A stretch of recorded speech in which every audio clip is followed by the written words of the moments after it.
let me show you how to get your Procreate brushes into Procreate Dreams. The easiest way to do this is using the split screen view.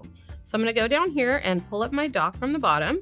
I'm going to find the Procreate app and then I'm going to drag it off to the side like this. And then you're going to go into your brush panel, find the brush set that you want to transfer, and then just drag and drop it into the stage area of Procreate Dreams.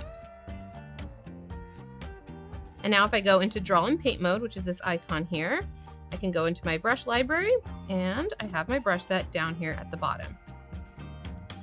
You can also import individual brushes in the same way, just drag and drop onto the stage area. And those will appear in this imported folder. If you have brush sets that you've downloaded that are not yet in Procreate, let me show you how to do that. So instead of putting Procreate over here in the split screen view, I'm gonna put the Files app over there. And here I am in my downloads folder, which is where your downloads will appear.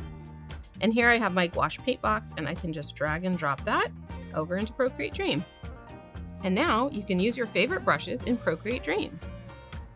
If you want to learn how to animate in Procreate Dreams, check out my Intro to Procreate Dreams tutorial available to watch right here on YouTube.